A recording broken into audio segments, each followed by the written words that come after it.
Hello everyone, welcome to this channel. कैसे हैं आप सभी और कैसी चल रही है आपकी पढ़ाई? आई होप आप लोग बहुत अच्छे होंगे और आपकी पढ़ाई भी बहुत अच्छी चल रही होगी। तो आज की इस वीडियो में हम ब्लड का रिवीजन करेंगे। तो बिना किसी देरी के स्टार्ट करते हैं आज की ये वीडियो। ब्लड ब्लड के दो कंपोनेंट होते हैं, fluid component and cellular component. Fluid component जो है हमारा 55% होता है, सेलुलर कंपोनेंट जो है 45% होता है। फ्लूइड कंपोनेंट में सिर्फ हमारा प्लाज्मा होता है। सेलुलर कंपोनेंट में जो हमारा आरबीसी, डब्ल्यूबीसी एंड प्लेटलेट्स, ये तीनों ही होते हैं। लेकिन सबसे ज़्यादा जो है आरबीसी होता है 41% एंड डब्ल्यूबीसी एंड प्लेटलेट्स जो है वो 4% होता है। तो अब हम सबसे पहले ब्लड पढ़ेंगे। तो ब्लड में जो है ये हमारा फ्लूइड कनेक्टिव टिश्यू है। इसका पीएच 7.4 होता है, जो कि बेसिक होता है नेचर में। 5 to 6 litre blood in human body होता है। ह्यूमन बॉडी में जो है 5 से 6 लीटर ब्लड होता है। और half to 1 litre blood less on female. Female में जो है मेंस्ट्रुएशन के कारण जो है फीमेल में ब्लड कम होता है। फॉर्मेशन ऑफ ब्लड का फॉर्मेशन जो है mesoderm of embryo and bone marrow, इन दोनों ही जगह पर जो है ब्लड का फॉर्मेशन होता है। अब साइज़ की बात करें तो डब्ल्यूबीसी की साइज़ सबसे बड़ी होती है, देन प्लेटलेट्स, देन आरबीसी। लेकिन क्वांटिटी में अगर हम बात करें तो आरबीसी की क्वांटिटी सबसे ज़्यादा होती है, देन प्लेटलेट्स, देन डब्ल्यूबीसी। अब हम आते हैं प्लाज्मा पर। तो प्लाज्मा की बात करें तो ये येलो कलर का होता है due to blue ribbon pigment. Blue ribbon pigment के कारण जो है ये येलो कलर का होता है। प्लाज्मा में 92% water, 7% protein and 1% other substance होते हैं। प्लाज्मा कंटेन करता है एंटीजन एंड एंटीबॉडीज़, ये दोनों ही चीज़ जो है प्लाज्मा कंटेन करता है। ये हम आगे चलकर पढ़ेंगे। अब हम देखते हैं प्लाज्मा में कौन कौन से प्रोटीन हैं। Protein fibrinogen, globulin, albumin. Fibrinogen जो है वो रिस्पॉन्सिबल होता है फॉर ब्लड क्लॉटिंग। अगर हमें कहीं चोट लग जाए तो जो ब्लीडिंग होती है तो उसको रोकने के लिए जो है फिब्रिनोजन प्रोटीन की ज़रूरत होती है, वरना तो हमारी ब्लीडिंग रुकेगी ही नहीं। खून बहता जाएगा तो ऐसे तो हमारे शरीर में खून की कमी हो जाएगी। इसलिए जो है ब्लड क्लॉटिंग के लिए जो है फिब्रिनोजन प्रोटीन जो है प्रेजेंट होता है प्लाज्मा में। अब आते हैं ग्लोबुलिन, जो कि रिस्पॉन्सिबल किसके लिए होता है? इम्यून सिस्टम के लिए। आपकी इम्यून सिस्टम के लिए जो है ये रिस्पॉन्सिबल होता है। एल्ब्यूमिन जो है वो ऑस्मोसिस में हेल्प करता है। ऑस्मोसिस क्या होता है? ऑस्मोसिस वो होता है जिसमें वेस्ट सॉल्वेंट जो है उनका मूवमेंट होता है high concentration to lower concentration. वेस्ट सॉल्वेंट का movement higher concentration to lower concentration जाए तो उसको उसमें जो है हेल्प कौन करता है? एल्ब्यूमिन। जितने भी वेस्ट सॉल्वेंट है उनको निकालने के लिए, बाहर निकालने के लिए एल्ब्यूमिन जो है हेल्प करता है ऑस्मोसिस की। अब हम आते हैं आरबीसी पर। आरबीसी जो है उसको रेड ब्लड सेल बोलते हैं और इसको एरिथ्रोसाइट भी बोलते हैं। ये प्रोड्यूस होता है बोन मैरो में। ये कंटेन करता है प्रोटीन। कौन सा प्रोटीन? हीमोग्लोबिन। इसका शेप होता है वाई कॉन्वेव। इसका शेप जो है पूछा जाता है क्वेश्चन एसएससी में, तो इसका प्लीज़ आप लोग याद रखें। इसकी लाइफ होती है 120 डेज़ की। ये सर्कुलेट करता है ब्लड के स्ट्रीम में for 120 days in embryonic state. RBC का फॉर्मेशन होता है लिवर एंड स्प्लीन में। आरबीसी की डेड प्लेस क्या है? स्प्लीन। इसका मतलब कब्रिस्तान of RBC, spleen. Does not have nucleus, mitochondria, ribosome in all mammals except camel and llama। ये सवाल पूछा गया है एसएससी में, तो प्लीज़ इस पर आप लोग ध्यान देना कि जो आरबीसी है उसके अंदर न्यूक्लियस नहीं होता, ना ही माइटोकॉन्ड्रिया होता है और ना ही राइबोसोम होता है। लेकिन कैमल और लामा के अंदर जो आरबीसीज होते हैं उनके अंदर ये न्यूक्लियस, माइटोकॉन्ड्रिया एंड राइबोसोम होते हैं। ऑक्सीजन अगर हमारा हीमोग्लोबिन के साथ बाइंड करेगा तो ऑक्सी हीमोग्लोबिन बनाएगा। ये टेबल इतनी इंपॉर्टेंट नहीं है तो इसको प्लीज़ स्किप करें। आरबीसी का जो नंबर है वो 4.5 to 5.5 मिलियन के अराउंड होती है इसकी नंबरिंग। अब हम डब्ल्यूबीसी पर आते हैं, जिसको हम वाइट ब्लड सेल बोलते हैं और ल्यूकोसाइट्स भी बोलते हैं।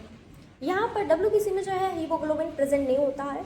ये इम्यून सिस्टम के डेवलपमेंट के लिए इंपॉर्टेंट होता है। डब्ल्यूबीसी की नंबरिंग जो है 8 to 10,000 होती है।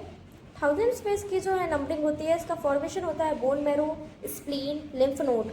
इसकी जो डेथ है वो ब्लड में होती है और इसकी लाइफ साइकिल 2 से 4 दिन की होती है। डब्ल्यूबीसी के जो है 5 टाइप होते हैं। These cell can be grouped into 2 main categorise. इनको जो भी 5 डब्ल्यूबीसी के टाइप होते हैं, जो भी डब्ल्यूबीसी के 5 टाइप होते हैं उनको 2 ग्रुप में जो है कैटेगराइज किया गया है। ग्रेनुलोसाइट, एक ग्रेनुलोसाइट, इन दोनों ग्रुप में जो है डिवाइड किया गया है। ग्रेनुलोसाइट में हमारा न्यूट्रोफिल, ओसिनोफिल, बेसोफिल आता है। एक ग्रेनुलोसाइट में जो है हमारा लिम्फोसाइट एंड मोनोसाइट आता है। तो सबसे पहले हम न्यूट्रोफिल पढ़ते हैं। न्यूट्रोफिल जो है वो फाइट करता है बैक्टीरियल एंड फंगल इन्फेक्शन के अगेंस्ट। ओसिनोफिल जो है वो टारगेट करता है पैरासिटिक इन्फेक्शन एंड जिसमें कि एलर्जिक रिएक्शंस भी जो है इन्वॉल्व होती हैं। बेसोफिल जो है ये रिलीज करता है केमिकल जैसे कि हिस्टामिन, जो कि हेल्प करता है बॉडी को रिस्पॉन्ड करने में। क्या रिस्पॉन्ड करना? एलर्जी, जो भी एलर्जिक प्रॉब्लम्स होते हैं उनको रिस्पॉन्ड करने के लिए कौन होता है? हमारा बेसोफिल। अब आते हैं हम लिम्फोसाइट जो कि स्मॉलेस्ट WBC है। इसमें आपका बी सेल होता है, टी सेल होता है, नेचुरल किलर सेल होते हैं। बी सेल जो है जिसको हम बी लिम्फोसाइट भी बोलते हैं, ये प्रोड्यूस करता है एंटीबॉडीज। टी सेल जो है इसको हम टी लिम्फोसाइट बोलते हैं। These WBC help recognise and help infection causing cells. ये जो भी इन्फेक्शन को कारण होते हैं सेल्स, उनको रिमूव करने में ये हेल्प करता है। नेचुरल किलर सेल जो कि रिस्पॉन्सिबल होता है for attacking and killing viral cells.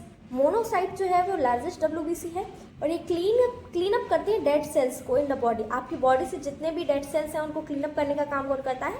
Monocyte. और ये लार्जेस्ट WBC और वो स्मॉलेस्ट WBC। इनको प्लीज़ याद रखना क्योंकि ये भी सवाल पूछा जाता है। हम आते हैं प्लेटलेट्स पे, जिसको हम थ्रोम्बोसाइट भी बोलते हैं।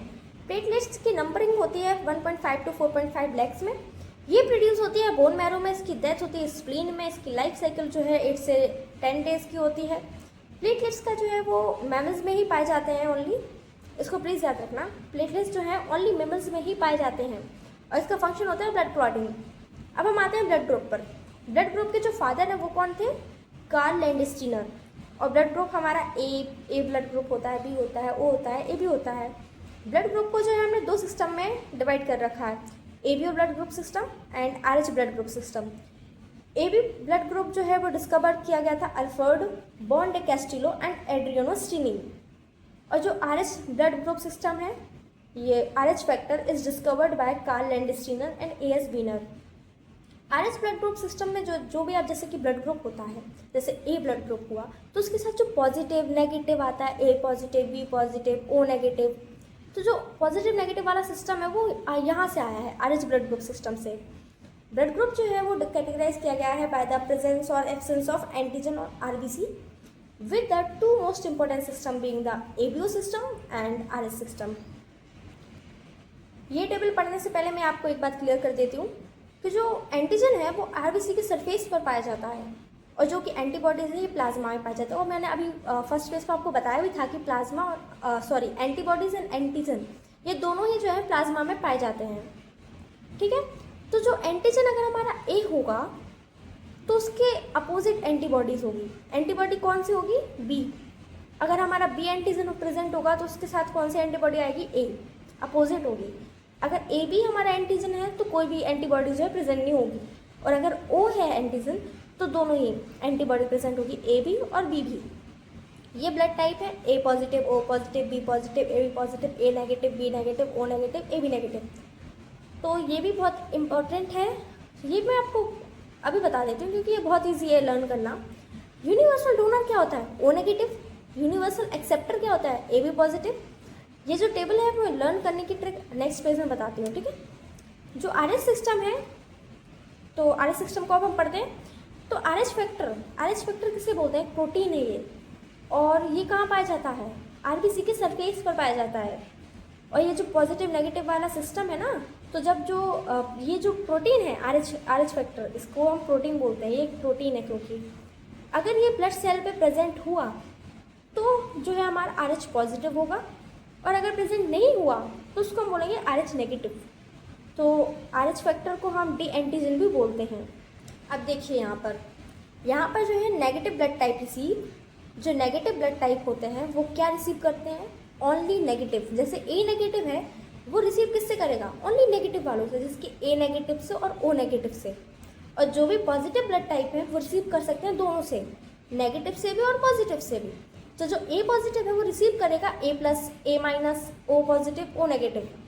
ठीक है, तो आप इससे आराम से याद कर लेंगे, कोई बड़ा बर्डन वाली चीज़ नहीं है, बहुत आराम से हो जाएगा। अब आते हैं एंटीबॉडीज़ जो है ये भी एक प्रोटीन है जो कि हेल्प करती है इन्फेक्शन से फाइट करने में, और ये प्लाज्मा में पाई जाती है। एंटीजन जो है ये भी प्रोटीन है, ये कहाँ पे पाया जाता है? सरफेस पे। किसके सरफेस पे? RBC के सरफेस पे। और यही तय करता है कि जो ब्लड ग्रुप का टाइप है इंसान के अंदर वो कैसा होगा। तो ये ऑल डिपेंड ऑन एंटीजन। ये कुछ इंपॉर्टेंट टर्म्स हैं। आयरन रिच प्रोटीन कौन होता है? हीमोग्लोबिन। आरबीसी का मेन फंक्शन होता है ट्रांसपोर्ट करना। क्या ट्रांसपोर्ट करना? Oxygen from lungs two bodies tissue. WBC responsible होता है फॉर इम्यून सिस्टम। जितने भी टाइप होते हैं डब्ल्यूबीसी के वो कहाँ फॉर्म होते हैं? बोन मैरो में। ये सवाल हर बार पूछा गया, तो प्लीज़ इस पर कंसंट्रेट करना। तो आज के लिए इतना ही। आई होप आप सभी को समझ आया होगा। Thank you that all for this video. मिलते हैं नेक्स्ट वीडियो में एक नए चैप्टर के साथ।